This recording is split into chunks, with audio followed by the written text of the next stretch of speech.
L'Europe est la fille de l'angoisse. La fille de l'angoisse d'un champ de ruines. Quand je me définis, moi, je dis que je suis un cosmopolite patriote. Je suis le seul, d'ailleurs, ici, d'origine extra-européenne. C'est pour ça que j'en parle à mon aise. J'ai choisi l'Europe.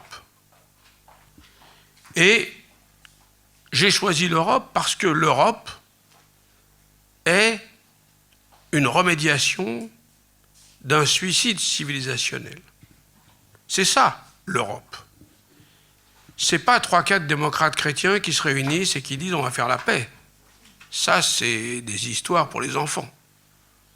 La vraie vérité, c'est 45 millions de morts en 1945, les Américains qui restent sur le continent et qui poussent les Français et les Allemands à se réconcilier avec probablement l'idée de faire barrage aux Soviétiques.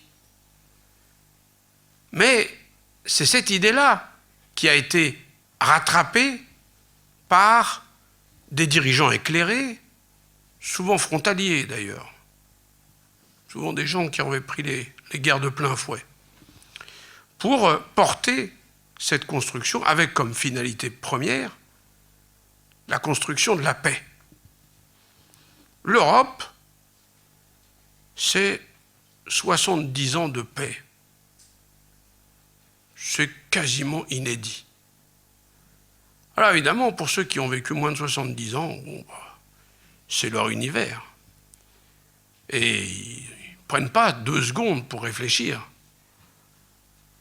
Parce que, comme disait Jean Ferrat, le sang sèche vite en entrant dans l'histoire.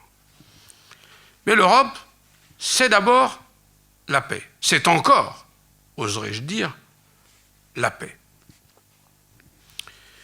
L'Europe, c'est aussi un socle de valeurs, et les interlocuteurs précédents en ont discouru savamment. Je ne vais pas revenir dessus, mais c'est un écosystème unique au monde, et je viens à l'essentiel de mon propos, c'est un écosystème percuté par le monde.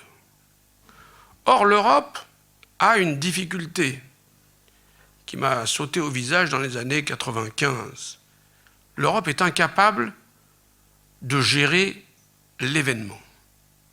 Elle a un retard systématique à l'allumage dès qu'il y a un input, une sollicitation extérieure.